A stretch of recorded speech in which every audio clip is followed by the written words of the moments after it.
সাংবাদিক বন্ধুসকলক ধন্যবাদ জনাইছোঁ। তো আজি আমাৰ প্ৰেছ মিট দিয়াৰ উদ্দেশ্য হ'ল যে আপোনালোকে জানে যে যোৱা 20 জুন তাৰিখে আমাৰ BTRৰ অধীনত যি LP আৰু UPৰ মানে শিক্ষকসকলৰ যি ৰিক্ৰুটমেণ্ট ওলাইছিল, সেই ৰিক্ৰুটমেণ্ট ওলোৱাৰ পিছত আমাৰ ভেৰিফিকেশ্যনো হৈ গ'ল আৰু যোগ্য প্ৰাৰ্থীসকলে আবেদন কৰাৰ পিছত ভেৰিফিকেশ্যনো হৈ গ'ল। তাৰপিছত আমাৰ মেৰিট লিষ্ট দিয়া প্ৰথমতে আমাৰ সন্মানীয় প্ৰমোদ বড়ো ছাৰে কৈছিল যে 25ৰ পৰা 30 জুলাই তাৰ ভিতৰত দিব। তাৰপিছত আৰু কৈছিল যে এক সপ্তাহ বা 3-4 দিনৰ ভিতৰত এনেকৈ দিব বুলি কৈছিল। কিন্তু আজি 19 আগষ্ট, তো আজি পৰ্যন্ত আমি যিখিনি দেখি আছোঁ যে আজি পৰ্যন্ত আমাৰ মেৰিট লিষ্ট মানে পাব্লিছ হোৱা নাই। আৰু প্ৰথম কথা হ'ল যে আমি মাননীয় প্ৰমোদ বড়ো ছাৰক সভা সমিতি কোৱা শুনা পাইছিলোঁ যে আমাৰ প্ৰথমতে যিমানখিনি আমাৰ BTR অঞ্চলত ৰিক্ৰুটমেণ্ট আছে, প্ৰথমতে আমাৰ LP আৰু UPৰ ৰিক্ৰুটমেণ্টটো মেৰিট লিষ্টটো পাব্লিছ কৰিব। কিন্তু যোৱাকালি আমি দেখা পালোঁ যে আমাৰ যি VCDC আৰু আমাৰ ফৰেষ্ট গাৰ্ডৰ যি মানে মেৰিট লিষ্টটো ওলাই গ'ল। এতিয়া কথা হ'ল যে আজি 19 আগষ্টলৈকে আমাৰ LP আৰু UP প্ৰাৰ্থীসকলৰ যি মেৰিট লিষ্ট সেইটো ওলোৱা নাই। ইয়াৰ ভিতৰত আমি কিছুমান কথা আমি তথ্য অনুসৰি আমি গম পাইছোঁ যে আমাৰ যিটো আমাৰ প্ৰক্ৰিয়া আছিল, এই প্ৰক্ৰিয়াত যিটো ভেৰিফিকেশ্যন দিছিল, সেই ভেৰিফিকেশ্যনত আমাৰ স্পষ্টকৈ উল্লেখ কৰা আছে, বিশেষকৈ আমাৰ নিয়োগ প্ৰাৰ্থীসকলৰ কাৰণে আমাৰ ডিপাৰ্টমেণ্টৰ ফালৰ পৰা এইটো ইছ্যু কৰিছিল। তো ইয়াত আমাৰ 3 নম্বৰ পইণ্টটো যিটো আছে, 18 months DLED certificate and mark sheet through NIOS of the applicant completed before 1 তাৰিখ 4 মাৰ্চ 2019। আৰু আমি জনামতে আমাৰ যিবিলাক নিয়োগ প্ৰাৰ্থী আছে, এই প্ৰাৰ্থীসকল 22 তাৰিখ 5 মাৰ্চ 2019 সিহঁতে আমাৰ কমপ্লিটেড চাৰ্টিফিকেটটো পাইছে, মানে মাৰ্কশ্বিটটো পাইছে।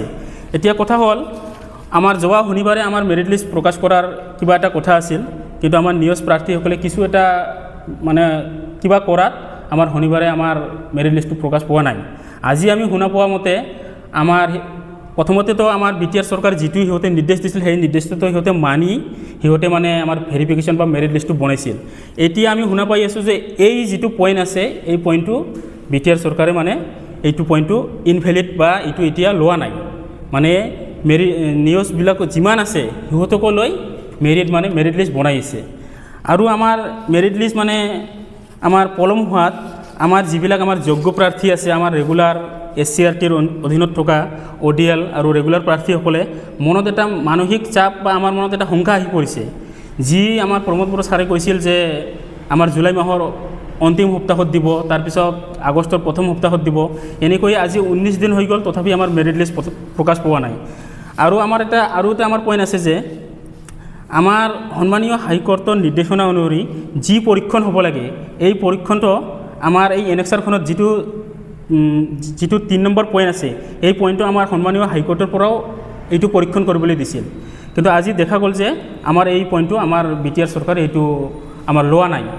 তাৰপিছত আমাৰ আৰু এটা কথা আছিল যে আমাৰ BTR চৰকাৰে আমাৰ যি নিউজত থিয় হৈ থকা উচ্চতম ন্যায়ালয়ে আমাৰ স্পষ্টভাৱে ৰায় দিছিল যে 18 মাহৰ নিউজ DLS কেৱল সতেজ নিযুক্তিৰ বাবেহে নহয়, কেৱল ইন ছাৰ্ভিচ শিক্ষকৰ বাবেহে হয়।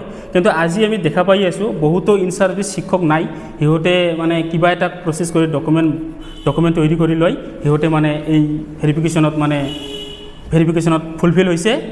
এতিয়া আমাৰ তৰফৰ পৰা আমি সদৌ BTR SCRTৰ অধীনত যি ৰেগুলাৰ আৰু ODL টেট প্ৰাৰ্থী আছোঁ, আমি আমাৰ প্ৰমোদ বড়ো ছাৰক আমি অনুৰোধ জনাওঁ যে আমাৰ যিবিলাক এনেক্সাৰ ডিৰ যিকেইটা পইণ্ট দিয়া আছিল, এই পইণ্টবিলাক যাতে তন্নকৈ সিহঁতে যাতে পৰীক্ষণ কৰাৰ পিছত আমাৰ মেৰিট লিষ্টটো তৈয়াৰ কৰে।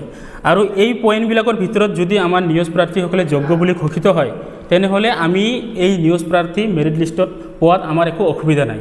আৰু আমি প্ৰমোদ বড়ো ছাৰক এটাই আমি অনুৰোধ জনাওঁ যে আমাৰ মেৰিট লিষ্ট অনুসৰি যদি আমাৰ মাৰ্কবিলাক আমাৰ মেৰিট লিষ্টত শ্ব' কৰে, তেনেহ'লে আমি উপকৃত হ'ম। তো মানে আমি আহ্বান কৰিছোঁ আমাৰ সদৌ BTR যিবিলাক SCRTৰ অধীনত ৰেগুলাৰ আৰু ODL প্ৰাৰ্থী আছে, এই প্ৰাৰ্থীসকলৰ অধীনত আমি এই প্ৰেছ মিটটো দিছোঁ। এই প্ৰেছ মিটটোৰ যোগেদি আমাৰ সন্মানীয় প্ৰমোদ বড়ো আৰু আমাৰ এডুকেশ্যনেল ডাইৰেক্টৰ ছাৰক আমি এটাই অনুৰোধ কৰোঁ যে আমি 2 বছৰ অশেষ কষ্ট কৰি আমি আমাৰ DLED কমপ্লিট কৰিছোঁ সেইবাবে আমাৰ প্ৰতি অলপ আস্থা ৰাখি সিহঁতে যাতে স্বচ্ছ আৰু নিকাভাৱে আমাৰ মেৰিট লিষ্টটো পাব্লিছ কৰে আৰু মেৰিট লিষ্টটো পাব্লিছ কৰাৰ লগতে যেনে কোনে কিমান মাৰ্ক পাইছে এইটো যদি পাব্লিছ কৰে তেনেহ'লে আমি সুখী হ'ম। ধন্যবাদ।